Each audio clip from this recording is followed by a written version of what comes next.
ಮನೆಯಲ್ಲಿ ಮತ್ತೆ ಭಿನ್ನಮತ ವಿರಾಟ ದರ್ಶನ ಆಗಿದೆ. ಸದ್ಯ ಬಿಜೆಪಿ ರಾಜ್ಯಾಧ್ಯಕ್ಷರ ಚುನಾವಣೆಯ ಸುಳಿವು ಸಿಕ್ಕ ಕೂಡಲೇ ಭಿನ್ನರು ಅಲರ್ಟ್ ಆಗಿದ್ದಾರೆ.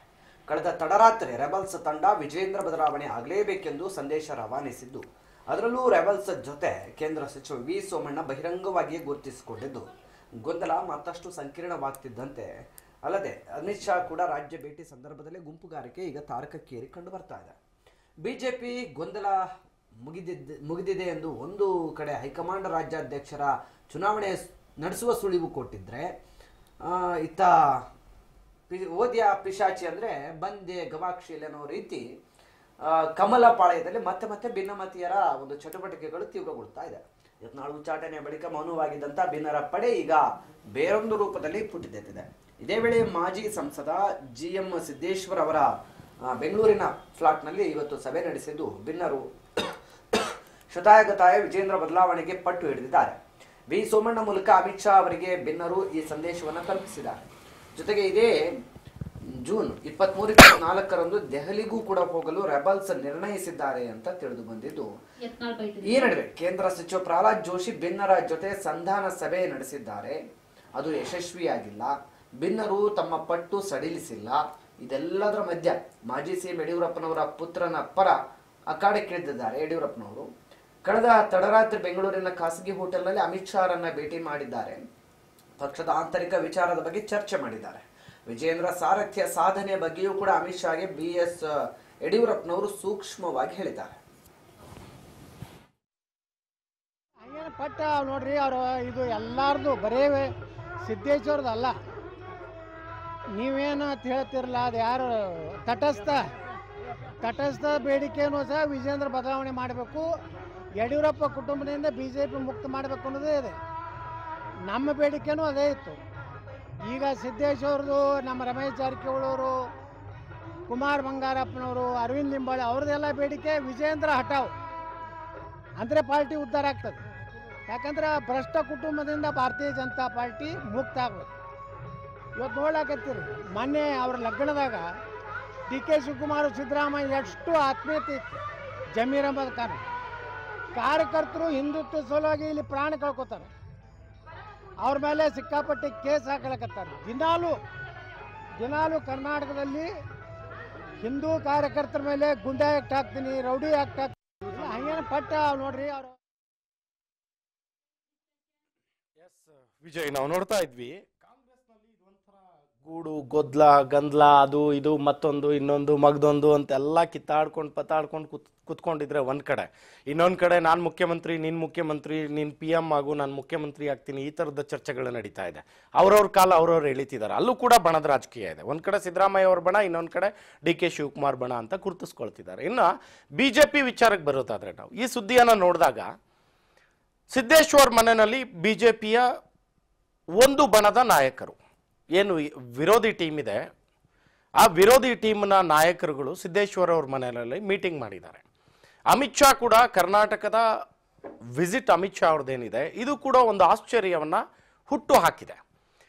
ಅಮಿತ್ ಶಾ ಅವರೇ ಖುದ್ದು ಇಲ್ಲಿಗೆ ಬರಬೇಕಾದ್ರೆ ಎಲ್ಲೋ ಒಂದ್ ಕಡೆ BJPಯ ಆಂತರಿಕ ಬೇಗುದಿಯ ಮಟ್ಟ ಯಾವ ಮಟ್ಟಕ್ಕೆ ಹೋಗಿದೆ ಅನ್ನುವಂಥದ್ದು ಮೇಲ್ನೋಟಕ್ಕೆ ನಮಗೆ ಗೊತ್ತಾಗುತ್ತೆ ಅಮಿತ್ ಶಾ ಅವರು ಬಂದಿರೋದ್ರಿಂದ.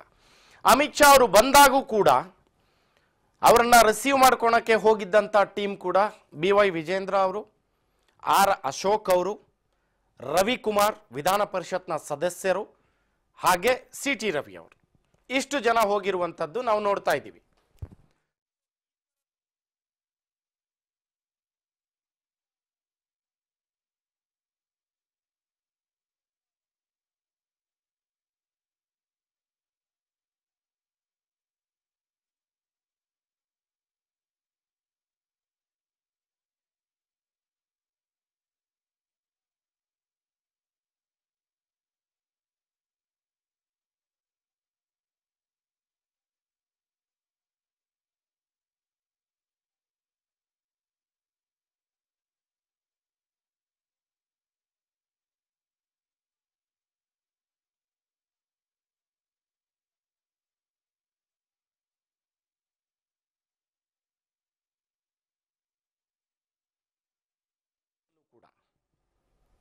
ವಿಪ್ ಉಲ್ಲಂಘನೆ ಆದಂತ ಸಂದರ್ಭ ಅಂದ್ರೆ ವಿಪ್ ಅನ್ನ ಜಾರಿ ಮಾಡಿರುತ್ತೆ ಬಿಜೆಪಿ ರಾಜ್ಯಸಭಾ ಚುನಾವಣೆಯಲ್ಲಿ ಮತ ಹಾಕುವ ಸಂದರ್ಭದಲ್ಲಿ ಎಸ್.ಟಿ. ಸೋಮಶೇಖರ್ ಅವರು ಅಡ್ಡ ಮತದಾನವನ್ನ ಮಾಡ್ತಾರೆ ರಾಜ್ಯಸಭೆ ಚುನಾವಣೆಯಲ್ಲಿ.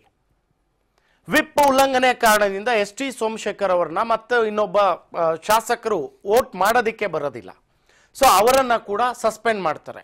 ಸೊ ಬಿಜೆಪಿನಲ್ಲಿ ಈ ತರದ ಒಂದು ಟೀಮ್ ಏನಿತ್ತು, ಈ ಒಂದು ಸಪರೇಟ್ ಬಣ ಅಂತಾನೆ ಗುರುತಿಸ್ಕೊಂಡು ಬರ್ತಾ ಇತ್ತು. ಅದು ಬಿಜೆಪಿನಲ್ಲಿ ಎರಡು ಬಣ ಅಂತ ವ್ಯಾಖ್ಯಾನ ಮಾಡೋ ಬದಲು ಯಡಿಯೂರಪ್ಪ ವರ್ಸಸ್ ಬಿಜೆಪಿಯ ಕೆಲ ನಾಯಕರು ಅಂತ, ಅಂದ್ರೆ ಯಡಿಯೂರಪ್ಪನವರ ನಾಯಕತ್ವವನ್ನ ಸಾರಾಸಗಟಾಗಿ ಬಹಿರಂಗವಾಗಿ ತಿರಸ್ಕಾರ ಮಾಡ್ತಾ ಇರುವಂತಹ ಟೀಮ್ ಇದು. ಯಾವುದೇ ಕಾರಣಕ್ಕೂ ನಾವು ಯಡಿಯೂರಪ್ಪ ಅವರ ನಾಯಕತ್ವವನ್ನ